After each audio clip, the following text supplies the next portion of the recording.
I refused a TA that wouldn't do you any good. There was no point in having a TA that won't do you any good. So that's the one I've been having this fight with.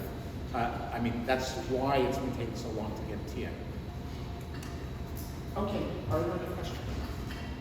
Put your hand, is that a question? Okay. You know, if you go up and you scratch your head, I'm going to think that's a question. So, in the meantime, like for the first assignment, for example, could we like just talk to you guys in the next week? of course, I mean, I come a half hour early to class most days. And if that's not good enough, we can set up an office hour outside of, say, one day late in the day as well. So, of course, you can certainly come talk to me. That's what I'm here for. My goal is not just to come in 3 hours a week and teach the class, but my goal is to make sure you actually learn the material. So if I have to put in extra time, it's okay. I want to make sure that you learn the material. You know, the whole point of a class, when you're a student, a lot of times you think that the point of a class is to get a grade. And the point of the teacher is to just spend 3 hours a week there and give you grades. But actually the point is for you to learn the material, and that's the goal of the instructor, is to do whatever is necessary so that you learn the material. And not just, it may be fun, but also when you go out and you get a job, you might actually need this material. So it's good for you to know it. Any other questions? Is that a question? I guess not. Okay, so let's just pick up where we left off. So remember, before we control things, we have to know how to model them, because we're going to model them with control. But first we need to know how to model them without control and how to analyze those models. So if you remember, everything on the blackboard was in class already, we're going to be coming across equations, linear, ordinary differential, first order ordinary differential equations, of the form dy dt is a of ty plus a of ty is equal to b of t. And I wrote out the general solution when a and b are functions of time, and the special case when a and b are constants. So we derived that in class last time, and you have that in your notes, but I figured let's have it on the blackboard too. And then we started looking at individual problems. So we looked at a problem with a single CSTR. First we did it with no reaction, which was really boring. And then we put in a first order reaction, A goes to B. And it's a first order reaction, so it's still linear. And we found that the time constant, instead of being tau, remember tau is the volume of the volumetric flow rate. There's the volume, there's the volumetric flow rate. Tau t, the time constant for this problem, is not just the time constant due to flow, but it's modified by the time constant of the reaction, which is 1 over k. And we get a t, which is tau over 1 plus k tau. That is, the time constant is faster. The system chews up A faster. Not only does A flow out, but also some of it reacts. So the concentration may change faster. It changes on the time scale t instead of the time scale tau. And we used the equation on the bottom there to come up with Ca of t. And this was the first term, this is the second term. And notice they both involve exponentials with time constant t. So obviously, so that's the characteristic time of the problem. And we noted that we were given that the problem was initially at steady state for t less than 0. And therefore, so in CAN switched in a step manner from CAN for t less than 0 to CAN for t greater than 0. Where at steady state, CA of 0, that is since it was at steady state, we were able to calculate it was CAN of t less than 0 divided by 1 plus k tau. And so that's this value, that's why I put an arrow here. And we know that eventually CA will come to steady state because it's a solution of this form, and as t goes to infinity, it just goes to a constant, big T over little over tau, CA of t greater than 0, and big T over little t is just 1 over 1 plus k tau. So we know the asymptote is equal to this. So hopefully we understand this problem really well. And they put in numbers where CAN went from 0.925 to twice 0.925. But those are just numbers. Okay, and then at the end of the hour, we said, how about instead of one big reactor, we have two little reactors in series with the same reaction, A goes to B. Well, the first reactor, the solution to the first reactor is exactly the problem we had over there. So CA in goes from here to here, and CA1 goes like this. That is, notice that here I have a discontinuity in CA in, and at the outlet to the reactor, the CA in is now continuous, but the slope is discontinuous at 0. So there's break in slope, but not a discontinuity in the function. We're interested now in figuring out what happens to CA2. So we wrote out the governing equations for both these reactors, and they were of the same form. I equals 1 to 2. The only difference is, into reactor 1, we have CA in, which undergoes a step change. What's going into reactor 2 is CA1. That doesn't undergo step change. That has a certain functional form. But, and for each reactor, Ti, the time constant, is tau I over 1 plus k tau I, just as it was here. But here it's for I is equal to 1, 2. Again, you have all this in your notes already. And we then took the solution. This equation now is exactly of the form I have over there, but A of T is, A is 1 over big T, T2. So A for reactor 2 is 1 over T2, that's a constant. But B is CA1 of CA1 in. So let's just notice that A2 is 1 over T2, but B2 is CA1 of T divided by tau 2. Where A and B, I'm going to get my exercise here running back and forth. A is the coefficient of y, and B is what's going on the other side of the equation. So we have, once we've identified A and B, we just plug into this form. Since A is a constant, this just becomes e to the minus A, t minus t1. And in this case, everything's happening at t1 equal to 0. So in this particular problem, t1 is 0. It doesn't always have to be, but here it is. So here I have CA2 of 0, because CA2 is y. So this is y of 0 e to the minus t over t2. And then I have plus the negative exponential, e to the negative, times the integral of b e to the plus exponential dt. So drive this backwards. The negative exponential, the integral of e to the plus t over t2, and this thing is just b of t. This thing is just b of t.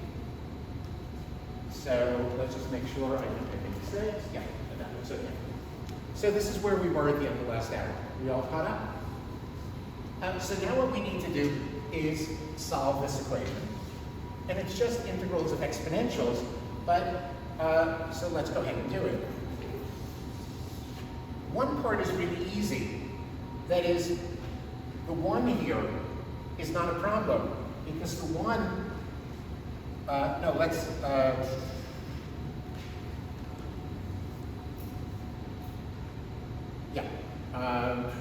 let's do the 1 first, because the 1 only has a single exponential. So let's integrate this guy. So I have CA2 of t is equal to CA2 of 0 e to the minus t over t2. And now let's do the 1. And well, the 1 is easy because the 1 only is multiplied by 1 exponential, not by 2 exponentials. So here I have CA in of t greater than 0. So notice that's coming in with a plus sign. So I have an e to the minus t over t2 times CA in of t greater than 0. Divided by 1 plus kt1, tau 1, times 1. 1 is multiplied by e to the t prime over t2. So all this stuff is a constant, it comes out, so I'm just integrating e to the t prime over t2 dt prime. And that's just going to be equal to t2 times e to the t over t2. from 0 to t.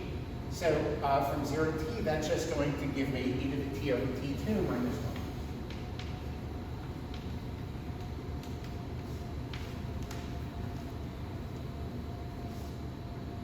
1. Okay, so now we're ready for the whatever's left. And whatever's left is e to the minus t over t2 times. And now I've got integral from 0 to t. And here I have e to CA1 of 0. This I already took care of, but I still need this term. So I have minus 1 over 1 plus k tau 1 times CA in at t greater than 0. Times e to the minus, and now here what I have is e to the t prime times 1 over t2 minus 1 over t1. dt prime. So what did I do? The one I did explicitly, here's that integral, and now the other two terms, I factored out e to the minus t prime over t1, e to the minus t prime over t1. I rewrote the e to the t prime over t2. And I note that what's left is CA1 of 0 minus 1 over 1 plus k tau 1 CA at t greater than 0. Is that clear? Again, you don't have to worry about copying down all the algebra because we're going to have a photo of this. It's better to try to understand it. And now you can see that there are going to be two separate cases here. One case is going to be the case where T1 and T2 are the same, and another case where T1 and T2 are different. So let's do those cases separately. First, let's just rewrite the top equation, CA2 of T. And let's note, so this is equal to CA2 of 0, e to the minus t over T2. And then I can just distribute this in here, and I have 1 minus e to the minus t over t2. Because e to the minus t over t2 times e to the plus t over t2 is 1, and then minus just gives me that back. And here I have CA in at t greater than 0 over 1 plus k tau 1, and I have t2 here. And now let's do the next part. And the next part is going to have, there are going to be two cases. First, we're going to do the case T1 different from T2. And then we'll do the case T1 equals T2. Well, when T1 is different from T2, well, I have all the constants. They're just going to come out, whether it's, but let's just put the constants out in any case. CA1 of 0 minus CA in at t greater than 0 over 1 plus k tau 1. And now I have these two cases. So in one case, now I'm going to integrate this e to the t prime times a constant dt prime. If I integrate that, I always get the exponential back divided by the coefficient of t prime. So I have 1 over 1 over t2 minus 1 over t1 times this exponential e to the t prime, e to the t at the upper limit, 1 over t2 minus 1 over t1 minus 1 times e to the minus t over t2. So this came along for the ride, and I just did this exponent, did this integrand. Let's look at the case where t1 equals t2. If t1 equals to t2, t1 equals to t2, then this makes this a 0, and I have the e to the 0. E to the 0 is 1. I already took the constant out, so all I have is the integral from 0 to t dt prime. The integral from 0 to t dt prime is just t. So here I just get t e to the minus t over t2. So let's rewrite the solution. Sorry, I told you there's a lot of math in this class, but I'm trying to do all the details so you can see what's going on. If you're missing any of the details, if I go too quickly, just stop me. Okay, so I have CA2 of t is equal to CA2 of 0 e to the minus t over t2 plus T2 CA in of T greater than 0. And actually, let's write out what T2 is. T2 is tau 2 over 1 plus k tau 2. So I've got tau 2 over 1 plus k tau 1, 1 plus k tau 2. 1 plus k tau 1 was there to begin with, and T2 gives me 1 over 1 plus k tau 2 times e to the minus t over T2 minus 1. I'm sorry, e to the minus 1 down there. No. 1 minus.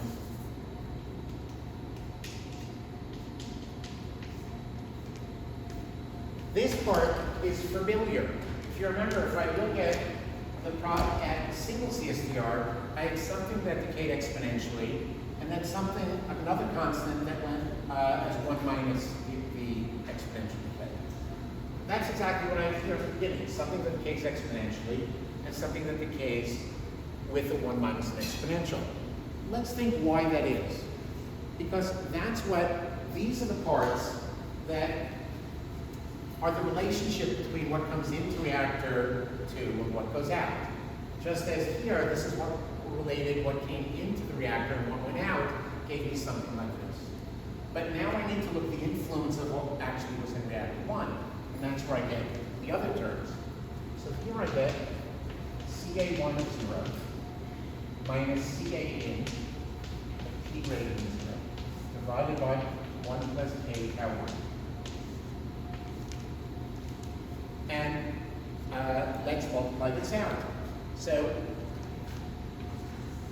here, when I multiply this out, this disappears. So I have e to the minus t over t1 minus e to the minus t over t2 over 1 over t1 minus 1 over t2. Or 1 over t2 minus 1 over t1. And this is a case where T1 is different from T2. And here, I have T e to the minus T over T2. T1, T2. Okay, and let's look at the result, what the result is. So here I've just written out the result. But let's notice what's going on here.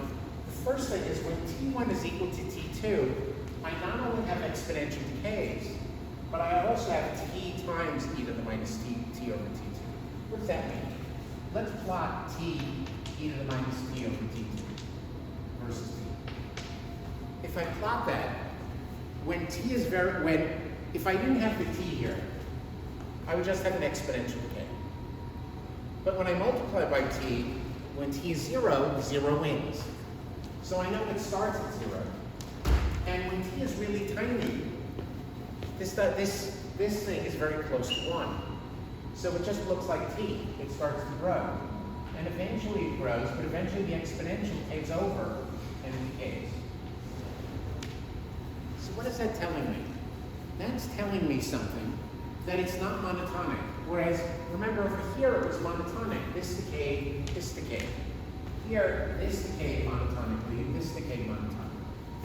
So that's telling me something that,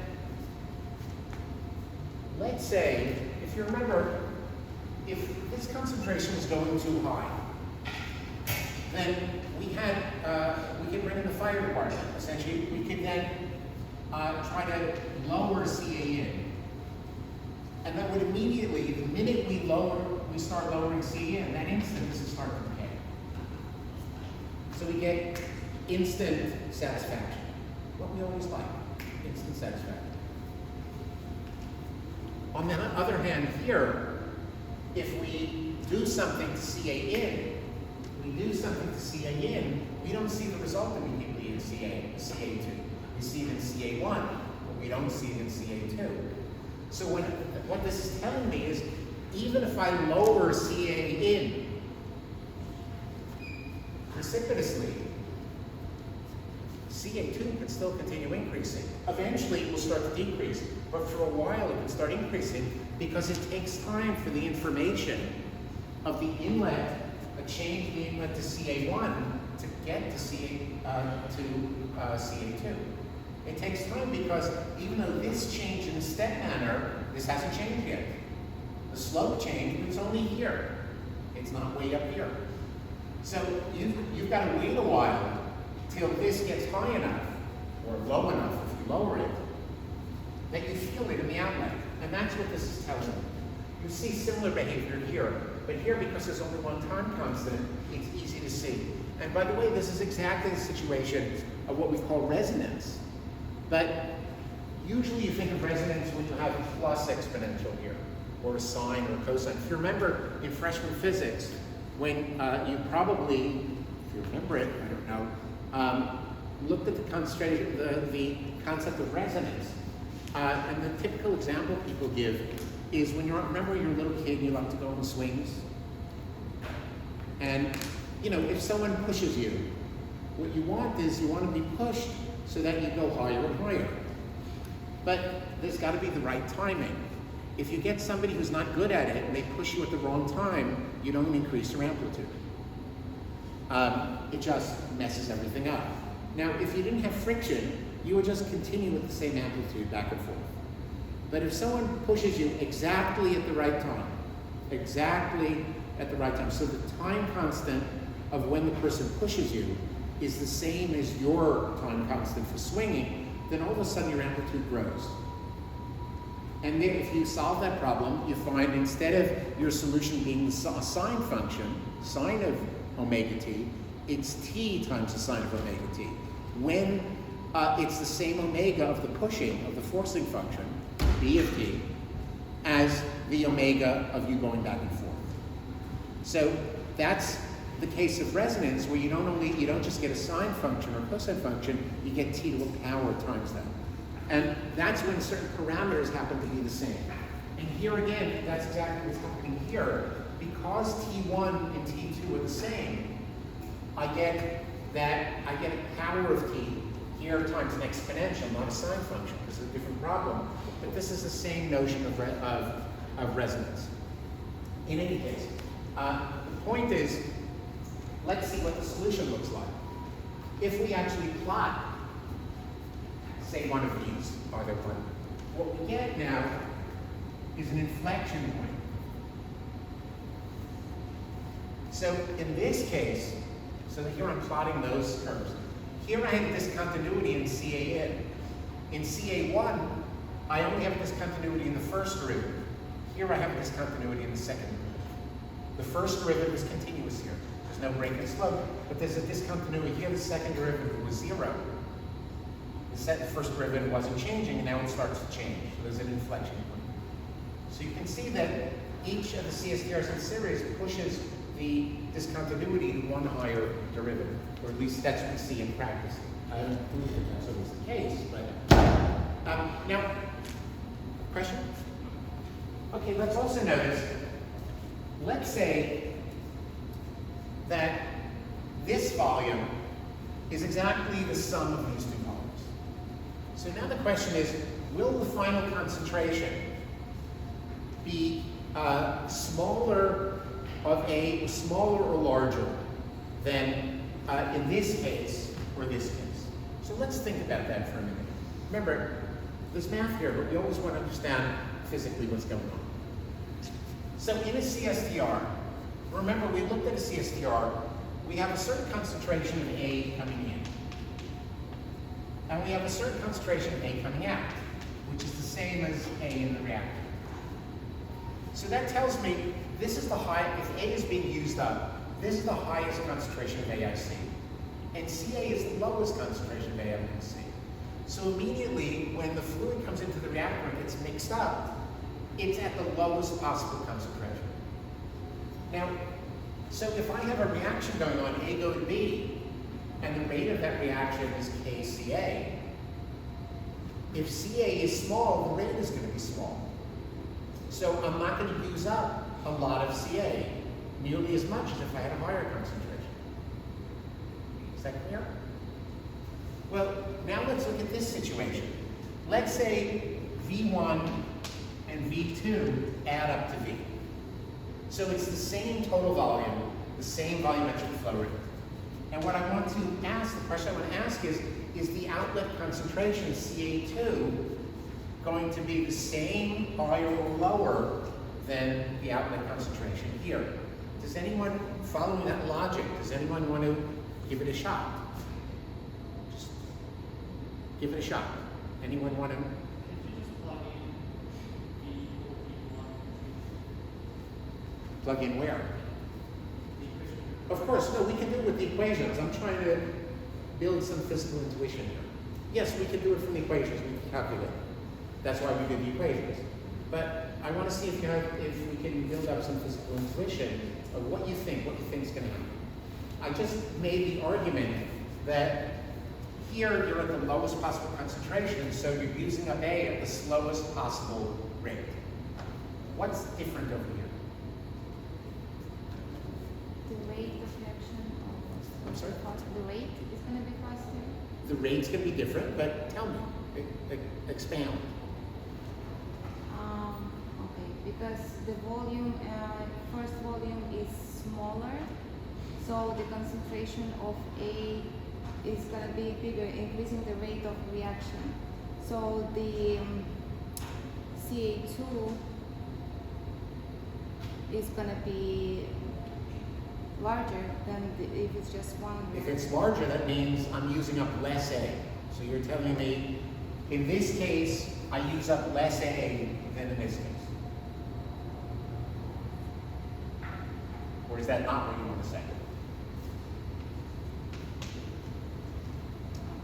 So the question is, are we using up more A here, or are we using up more A here? Are we producing more B? Are we producing more B here? We're using more A there. Okay, does someone have a different opinion? I think CA will be lower in the second case. Why? Because if you use multiple reactors, it improves the reactions. Why? Remember, we're not, this is not religion. We're not saying God said two reactors is better than one. We are trying to reason. Can you tell us again why we decided to go to two CHE479 instead of one? Oh, no, I was just doing a different example. But now I'm asking you, now I did an example with one CSTR with two, I did it to show you how to solve two CSTRs. But now I'm asking which one is going to do a better For job. clarification, the same volume on the one CSTR is the same on the sum of the two volumes. Correct. of the CSTR. If that's the case, Why does it mean the same? What is different? well, that's what I'm asking you. I just gave you the basic of the logic here, and I want you to apply that logic to this system, the same logic I gave, and to see which one is going to do Then better. I assume that the CA2 is going to be a lot lower than CA in CA1 because Why? the whole point of having a two CSTR is to continue the reaction. So I'm assuming that I have a reaction happening in the first CSTR and then continuing the second one. But it's the same reaction, and it's the same total volume. So why is there a difference? Maybe we have a different residence time. No. The same volume, the same volumetric flow rate. So it's the same total residence time. But the whole point of this inclusive theory is having a pure speed, right? Having more A reaction.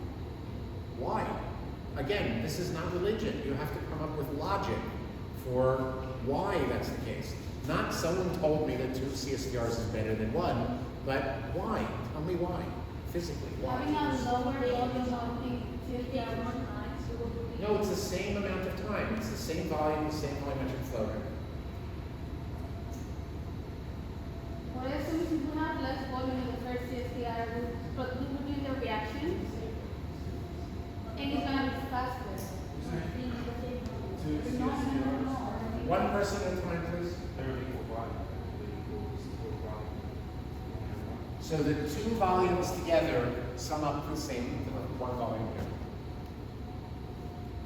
But what I mean, if you have less volume, the first of the two CSTR in series, can I assume that I realize the same reaction in the first one with a lower volume, having a faster reaction? Why is it faster? Tell me why. Because my volume is lower, but Why does lower volume mean faster reaction?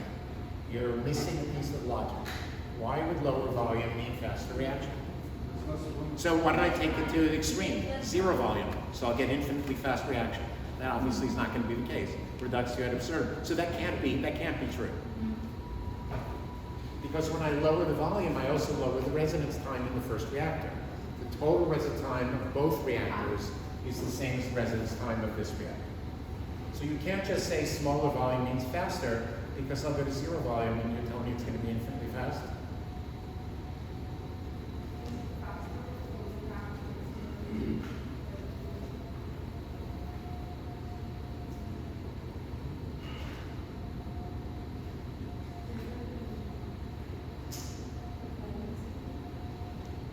No, actually there's less mixing, because here I mix everything, and here I only mix what's in the first reactor, here I only mix what's in the second reactor.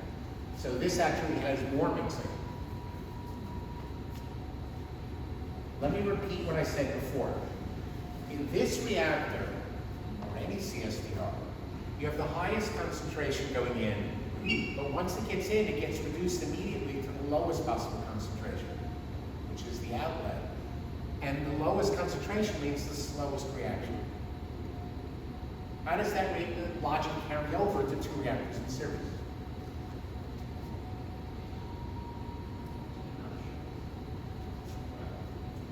Second case, we're just looking at the first part of the reactor CSTR. The residence time is going to be lower, right? And therefore less CA initial will be converted to CA. CA can be converted to CA. The initial is CA naught, right? What is CA naught? CA naught. Right, CA naught, that's one of CA1 will be converted to CA, right? No, CA is being converted to B. Okay, that's CA. But CA in is being reduced to CA1. And CA1 will be less used because there's lower residence time. And then going into the second reactor, there will be more CA available than in the first case. No. In the first case, CA in was the highest. CA1 is smaller than CA in. Yes. So there'll be less CA, lower concentration coming into the second reactor than there was in the first. Yeah, CA1 is going to be less than CA in. Yes.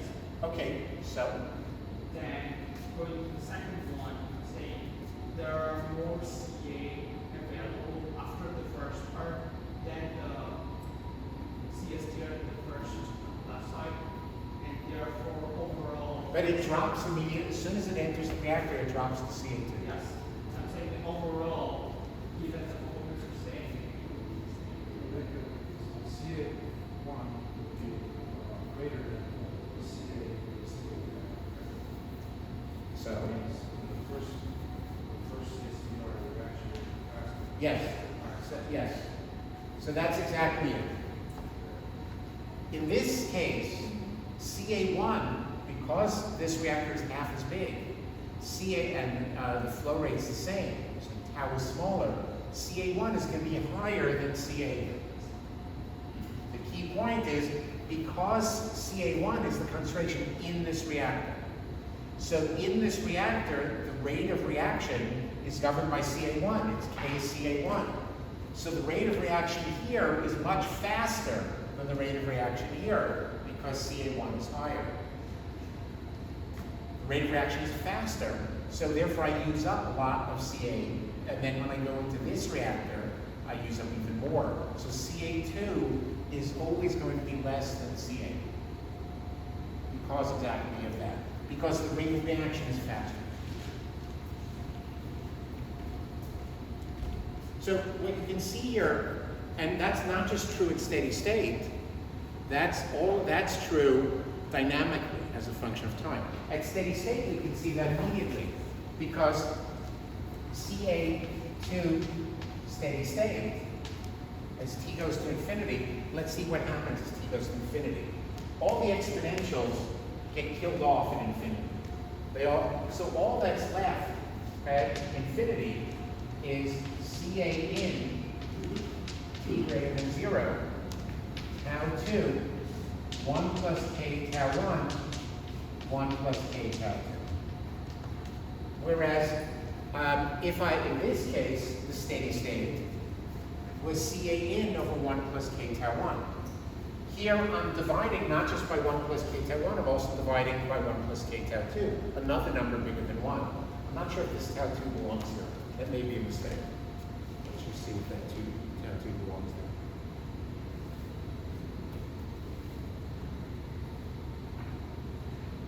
It's like it's T2, it's tau 2. Wait, just give me 1 second, please. I don't think that tau 2 belongs there. I think that's a mistake. You said T2 equals tau 2 over 1 plus k. Yeah, I think there might have been a tau 2 in the denominator here.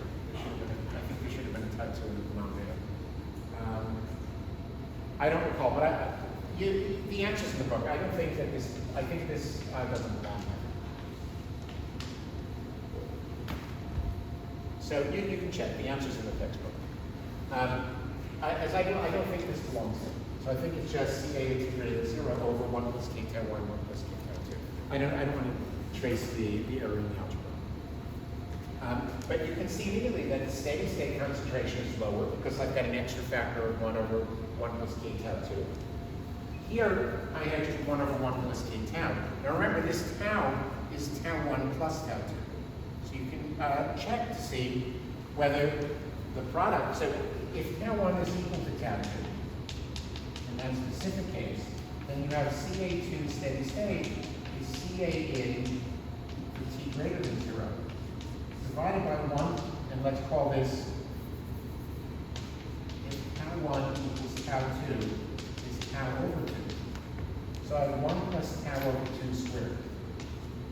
So you can compare this with this to see that this is going to be smaller. Are there any questions in that problem?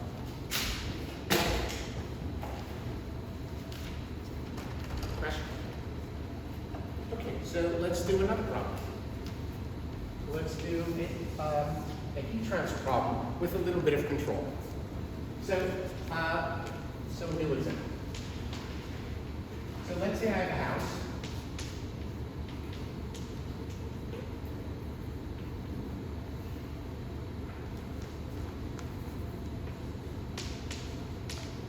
So we have a little house, and we're going to do a heat balance on this house. And there's a boiler in the basement. So what's the basic idea here? So let's assume it's the winter time. And, like when we used to have winter before global warming. And let's assume the temperature outside is 10 degrees C. And because I've been using a capital T for time constant, I'm going to use throughout this course a theta for the temperature. So theta outside is 10 degrees C. And I would like to control the temperature in the house, theta in the house, between 17 C and 23 degrees. Now, these are old temperatures. Today, with the war in Ukraine and the embargo on gas to Europe, then we should change this to 14, 17 degrees, since we don't want to waste gas. But for the sake of this problem, we'll leave it at 17 and 23. Okay, so we want to do a heat balance on the house. And what we're going to assume, so we need to use the energy equation from the unit ops class. And what I'm going to do is I'm going to assume that the shaft work is negligible.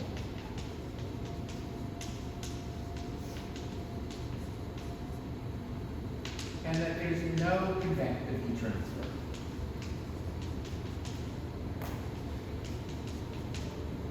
And that the only heat transfer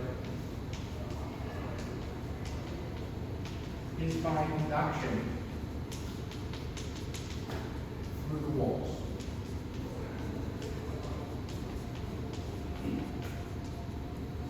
The walls of the house. So let's do an energy balance. I have the UDT, where U is you use U as the internal energy. Okay, and that's equal to Q minus W, because I'm neglecting all the other terms. And I'm neglecting the work. So I just have the Q. Now I have two kinds of Q. I've got the heat transfer through the walls, and I also have the and I also have the boiler. So what I'm going to do is the boiler, so the Q of the boiler, so this is going to be, this is Q total. So this is going to be Q due to conduction plus Q of the boiler. And we're going to be given that Q of the boiler is equal to some value, QD, when T is less than 70. Well, actually, not Q of the boiler, let's do the control system.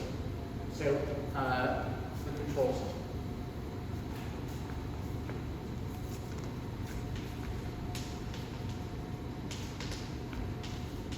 When T is less than or equal to 17 degrees, boiler goes on. And when T exceeds 23 degrees, boiler goes off. So let's imagine, here we have the temperature goes down, it hits 17 degrees, the boiler goes on. Now the temperature goes up. It starts getting to 23, the boiler goes off, it goes down again. So it should go up and down, up and down. Okay, so U is rho CV times the volume, d theta dt. So that's the du dt. And this, hopefully you know from your thermal class, how to write the internal energy. V is the volume of the house, CV is the specific heat of the air in the house at constant volumes, and then rho is the density of the air. And this is the specific heat per unit mass.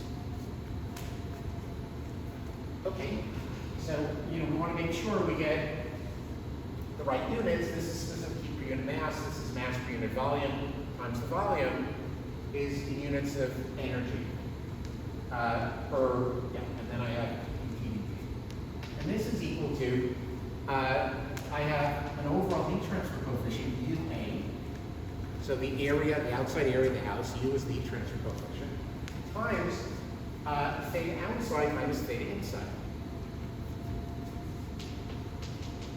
Theta inside is just theta.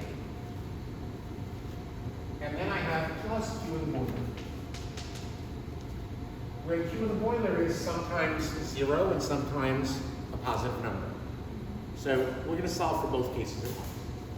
So is it clear? The reason I have theta out minus theta is if theta out is higher than theta, then heat comes into the house. And if theta out is less than theta, heat goes out of the house. This is negative. So I want to make sure the sign is right. Okay, so now what I'm going to do is I'm going to divide out by rho CV d, and I'm going to bring this theta to the other side of the equation. So I have d theta dt plus UA theta over rho CV hat d is equal to UA over rho CV hat d with theta out plus QB over rho CV hat theta. And I want you to notice that this is exactly of this form. It's not a coincidence. Where this thing is 1 over the time constant. So I can rewrite this as d theta dt plus theta over t is equal to theta out over t plus QB over rho CV hat t. Where now I can identify this as A, and A is a constant, and here this thing is B. Where again, if the heater is on, for the whole time the heater's on, B is a constant. The whole time the heater's off, B is a constant. They're just different constants. So I can immediately write the solution, because both A and B are constants. So here's the solution. So this tells me that theta B is equal to, what's it equal to? Well, it's equal to theta of t0 whenever I start it. So when I start, that's going to be the instant the heater goes on or the heater goes off. Times e to the minus t minus t0 over big T. So here I have to keep the t0. Remember, this is t1, I have to keep it because the heater is going on or off, not necessarily at 0 time. It's at some whatever time it is. Plus b over a, so theta out over t plus qb over rho cv hat v divided by a, so times t, times 1 minus e to the minus t minus t0 over v. So there I have my solution. And let's write it in a slightly different form. Let's subtract off theta t0 from both sides. So I'm looking at theta t minus theta t0, where t0 is the time that the heater either went on or went off. So that's equal to, well, when I subtract that, I get a minus 1 here. And this exponential is the negative of that exponential. So what I would get is 1 minus e to the minus t minus t0 over t times theta out minus theta of 0, of t0. Because this had a minus sign, so when I multiply by t, that comes out. And now I have plus qb t over rho cdv. But let's see what that is. T is rho cdv over ua. So I just have this over ua. And now I can see what happens. Let's plot what happens. What is this thing? This, the left-hand side, is the temperature of the house minus what it was when the heater went on or off. Well, the heater went on at 17 degrees, and it went off at 23. So let's do a cycle where the heat went on. So when the heat went, so let's look at what's going on. So here I have theta, and here I have t, and here I have 17, and here I have 23. As I said earlier, in today's environment, it should be 14 to 17. But let's stick with this. And this is, by the way, called bang-bang control, on-off control. The heater either goes on or off. And chances are the boiler in your building works this way. Okay, so we start at this point, and now the heater goes on. And it goes on. Once it goes on, that tells me that, now notice, if outside it's 10 degrees C, and inside it's either 17 or 23, this difference is negative. But if I have a good heater, I'm producing enough heat to make this whole thing positive. If the whole thing is positive, then I have a positive number times 1 minus an exponential. An exponential looks like this, minus an exponential looks like that. So this is the temperature is going to go like this. Now if I left it alone, it would keep going. It would keep going until I reach a certain value. T goes to infinity here. As T goes to infinity, until the temperature in the house is theta out equals QB over UA. I don't want to wait that long, because then the temperature in the house may go up to 50 degrees C, and that could get uncomfortable. So now the boiler goes off. All of a sudden this goes off. This is now T1. This is T0. And now this thing is negative. It's negative times 1 minus an exponential. Negative times that, negative times 1 minus an exponential is an exponential minus a constant. Exponential decays.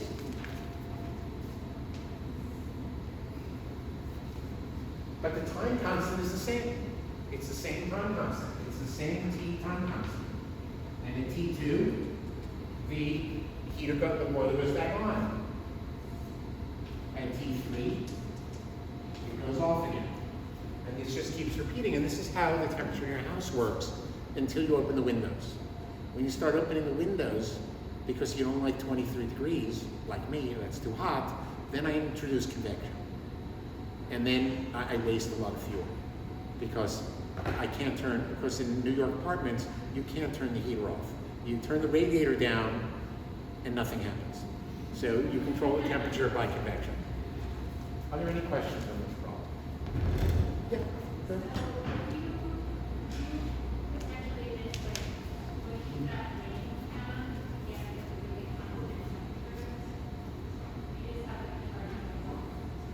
I can make the range smaller of the controller, and then the heater will go on and off much faster. Now, what you don't want, the reason that why I chose 6 degrees here, why your book chose 6 degrees, is because in the old houses that weren't well insulated, you don't want the heater to go on and off every 30 seconds because you break the heater. It'll fail. So you don't want the heater to go on and off more than every 3 minutes or every 10 minutes. If I want, and remember, the heater goes on and off based on this time constant. So if I want to make sure that the heater doesn't go on and off too often, I want to increase that time constant. I want it to take longer for the house to heat up or to cool down, or to cool down. Well, how would I do that? How do I make a house cool down slower? Better windows and better insulation. And make the windows insulated. When I insulate, I lower U. I make U smaller. If I make U smaller, I make T bigger. The time constant bigger. So it takes longer for the house to cool down. So that's good. So that way the heater doesn't go on and off as often. Any other questions?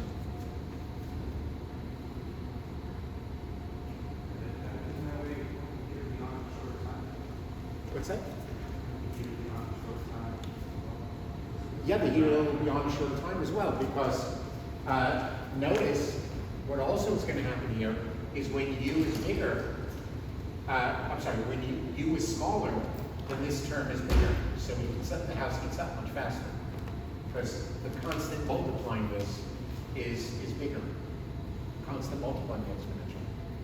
So it cools down slower because T is bigger, but this value is also bigger. So it takes, so it heats up. It heats up faster. So then what I might do in practice is I might try to set the boiler on a lower setting, so it won't heat up faster. So to keep it heat, what I would do is I would set it the boiler. Would you like to heat up faster so that it saves food?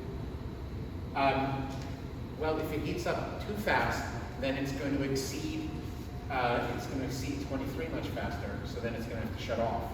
You use less fuel if you heat more slowly over a long period of time than if you heat very fast.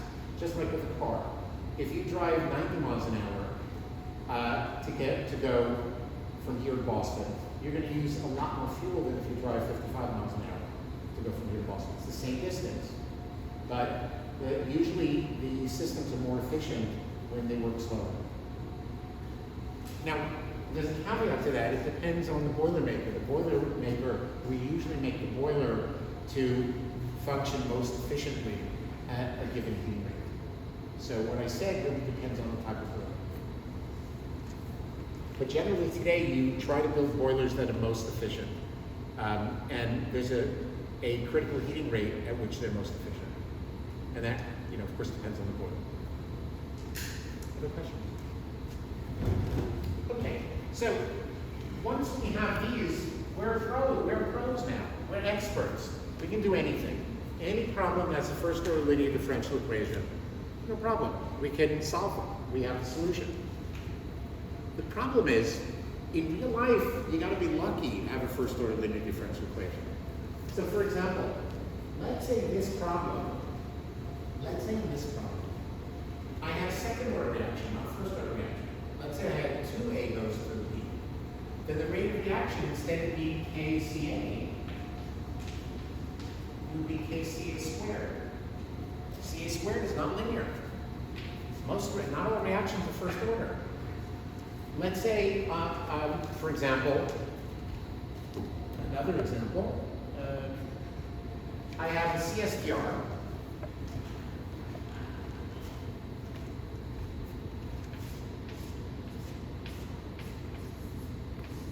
I have a CSTR here.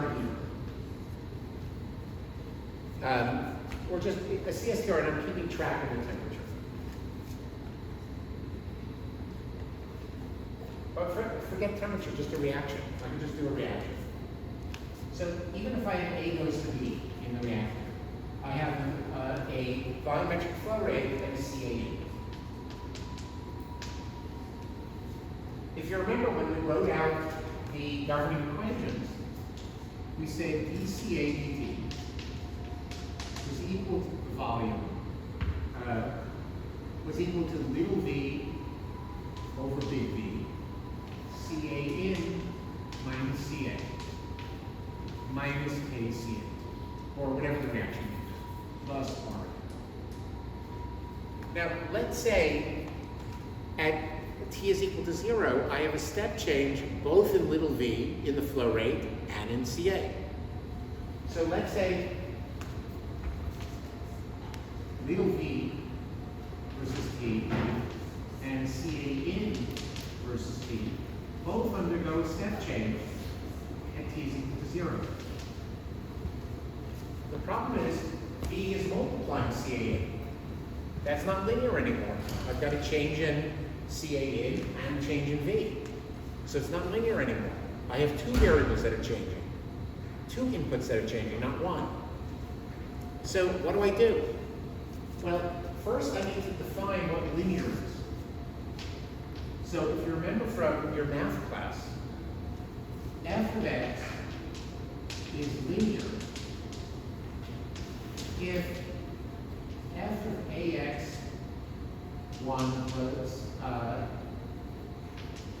plus bx2 is equal to a f of x1 plus b f of x2 for any constant a, b, and any variable x1, x2. So it's linear if f of the sum is the sum of the f's. And if f of twice x is the same thing as twice f of x. That's what linear is. And you can just check. And that's obviously not true for x squared. Because x1 plus x2 squared is not equal to x1 squared plus x2 squared. But x1 plus x2 is equal to x1 plus x2.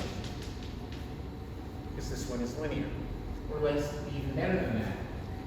2 plus 3 is equal to 2 plus 3. So it's linear. That works. But this one doesn't work. So our intuitive notion of linear corresponds to this mathematical definition of linear. Happy? So what do? Do we say, okay, I retire, not going to do control anymore. Sorry, we're not going to do that. So what we're going to do is use something. If I have a nonlinear function, let's say CA squared versus CA. Looks like that. And I can, if my function is differentiable, if the function is differentiable, so this violates that creed. At this point, it's easy to 0. This function is not differentiable because the derivative is discontinuous. Here, the function is discontinuous. Here, it works. Here, it's continuous. If the function is differentiable, then I can approximate the function by a straight line. So very close to this point, the straight line is not a bad approximation for the function. Let's say from here to maybe here, it's a pretty good approximation. Obviously, it's terrible over here. Is that clear? The pink line approximates the white line pretty well between here and here. But out here, it's horrible. Over here, it's horrible. So that gives you a notion that even if a function is nonlinear, if I stay pretty close to the point about which I take the tangent. It's a pretty good approximation. So what I need to do that, to actually formalize that, is Taylor's theorem. And I'm sure you had Taylor's theorem in calculus.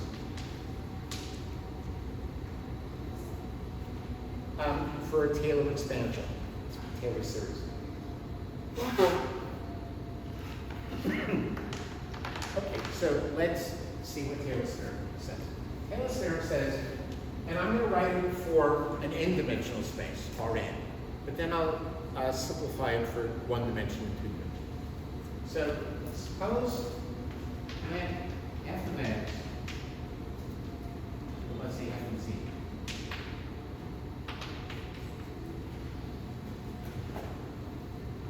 R to the n to R. So it's just, the domain is in R to the n, and the range is R. Be infinitely differentiable.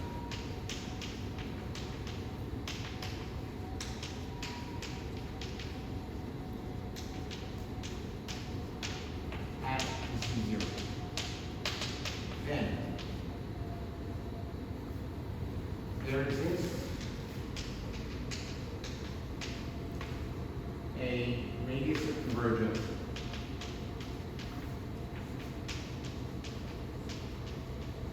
rho greater than 0, such that f of z minus is equal to f of z0 plus f prime of z0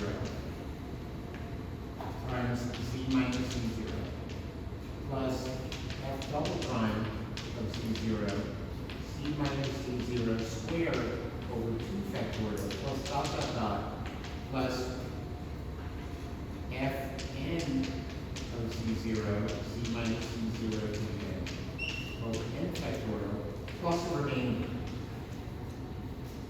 And the remainder term is fn plus 1 of z star over n plus 1 factorial z minus z star minus z 0 to the n plus 1 for all z minus z0 less than rho,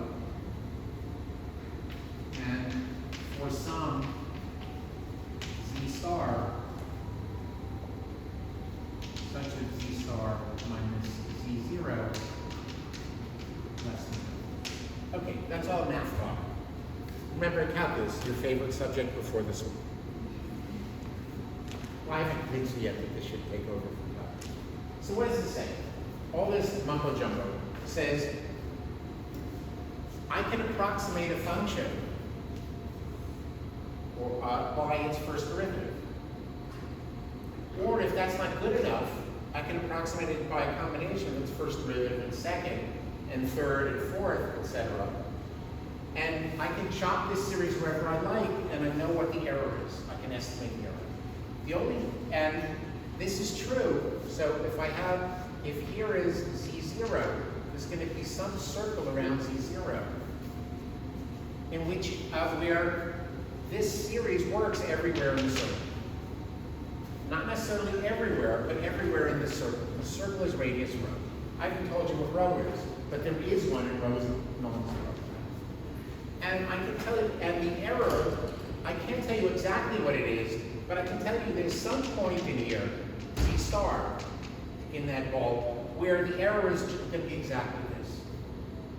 And I can bound that. What I can do is I can look at the maximum value of this anywhere in the circle, and I know the biggest value the error could possibly be. Now, this is more than you need to know for this class. This is just, I'm going to simplify it for this class. I'm referring to what you had in calculus. It's more than you need to know for this class. In this class, we're always going to chop the series here. We're never going to go further, and we're never going to actually estimate the error. You might want to do it just for fun to estimate the error. If we chop the series here, that says the error is the second derivative over 2 factorial times z minus z0 squared for some z0. But let's write this out. What exactly are these derivatives when I have, and actually this can go to R to the n, it doesn't even have to go to R to the n. So what exactly is going on for arguments? First let's look at it in one dimension. In one dimension, it's easy.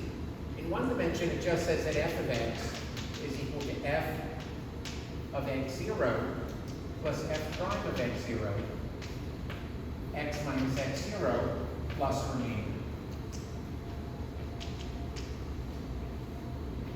So that's pretty simple. Plus what? Plus a remainder. In two dimensions, and this is where we're often going to be, if I'm looking at this particular, if I'm looking at this problem, where it's a second order reaction, not a first order reaction, then I just use this equation.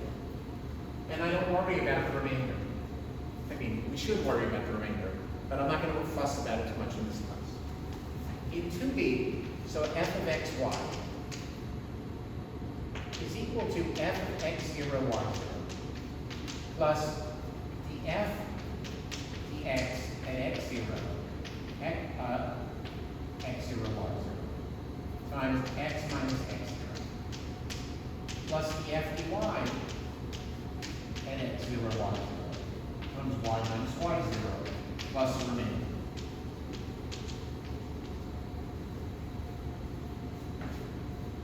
Now what does the remainder look, what does the second derivative look like? And here, just an aside, the second derivative, the remainder in 2d would be d squared f dx squared at x0 y0 x minus x0 squared plus d squared f dy squared y minus y0 squared plus 2df d squared f dx dy at x0 y0 x minus x0 y minus y0, where this would be at some value x star y star. But you don't need to know that. That's just so that you know what I mean when I write the second derivative. That's what I mean here. But for that you don't need to. You just need these two equations. So why don't we do some examples? Can someone take a picture of the first blackboard for a second? And I need the first blackboard. You already took the picture? Cool. You were the red one?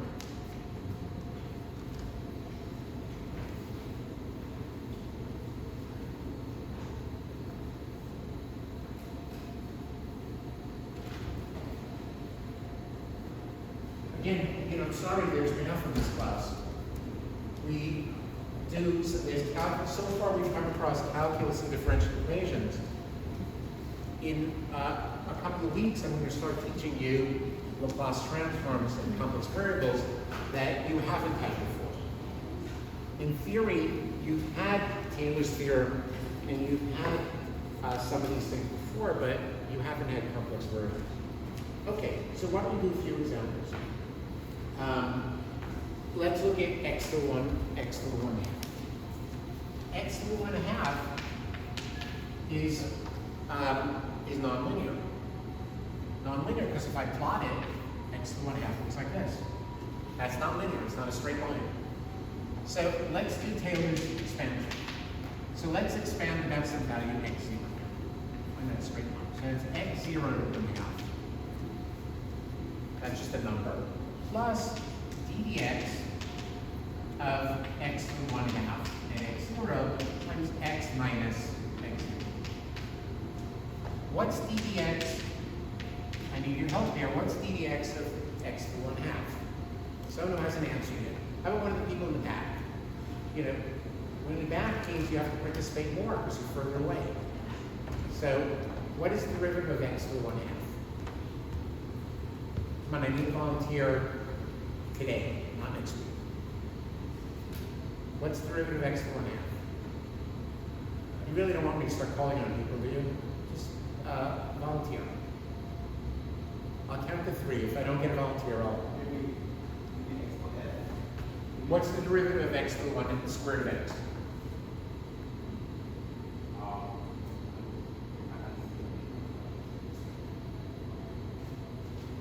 I mean, this is high school calculus. What is the derivative of x, a square root of x? If I don't, no one volunteers when I count to 3, I'll ask someone. So it's 1/2 x to the minus 1/2. And I need to evaluate that at x0 times x minus x.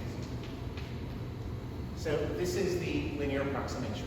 So that's the equation for this line, this parallel. How about another example? Do a couple more examples, then we'll run out of time. Sine x, let's try that, and x over 1 plus x. Let's do sine x. That's equal to sine x0 plus. What's the derivative of sine? Cosine. There was no hesitation on that one. Cosine x0 times x minus x0. And in fact, I can do the next one, the second derivative. What's the second derivative? What's the derivative of cosine? Minus sine x0 times x minus x0 squared over 2 factorial plus dot dot dot. And you can notice that if x0 is 0, let's try x0 is 0. When x0 is 0, this gives me sine of 0 is 0. Cosine of 0 is 1, so I get x minus x0. Sine of 0 is 1. And the next term will be minus cosine x0 over 3 factorial x minus x0 cubed. So minus x minus x0 cubed over 3 factorial. And x0 is 0, so I don't need that, I just need x. So let's write it, x minus x cubed over 3 factorial. And if you follow this along, you'll get x5 over 5 factorial minus x to the 7th over 7 factorial, etc. So there I've got, and this is the standard expansion you're used to seeing. It's about x equal to 0. But if x0 is not 0, x0 is pi over 2, you get a different result. You get sine x is sine of pi over 2 is 1. Cosine of pi over 2 is 0. So the next term, the sine of pi over 2 is 1. So here I get a minus x minus pi over 2 squared over 2 factorial, etc. So once you have the formula, you can get the expansion at anything. How about 1 over 1 plus omega x? Here's another one. 1 over 1 plus omega x. So this is equal to 1 over 1 plus omega x0 plus the derivative. I'll do the derivative for you so we don't run out of time. So that's minus 1 over 1 plus omega x squared times omega times x minus x0. And here this is x minus. So there I have an approximation. And notice these approximations are linear because this is a constant and this is a constant. So it's just this thing is linear. This is a constant, this is a constant, this is linear. It's a plus bx. If I chop off here, this is a constant, this is a constant, this is a constant, that's linear. And let's look at the special case omega is minus 1. 1 over 1 minus x is equal to omega is minus 1. And let's look at x0 is 0. Around x0 is 0. So this is equal to 1. And then I have a minus. Okay, so omega is minus 1, so I have a plus. And then I have 1 minus 0 squared. So let's get this right. Omega is minus 1, so this becomes a plus. This is 1 plus 0 squared. And then I just have x minus 0 squared. X minus 0. 1 plus x. So 1 over 1 minus x is 1 plus x, approximately. And if I go to the next term, I'll get an x squared, x cubed, plus dot dot dot. And remember I told you there's a radius of convergence? The radius of convergence here, rho is equal to 1 here. Because obviously, when x is equal to 1, this blows up to infinity, and this blows up to infinity. So I need to stay in a circle, so the circle's around x0 is 0, and its radius 1. Because one point on that circle is going to blow up. At this point on the circle. It's going to blow up. And similarly, if you look at omega is equal to plus 1, you have 1 over 1 plus x, it would be 1 minus x plus x squared minus x cubed plus x squared, etc. So that there I've kept more than just a linear term. We just keep moving. Are there any questions on that? Okay, so I think, unfortunately, I know you're going to be really sad that you have to run out of time. So I'm going to have to save the more examples for next time.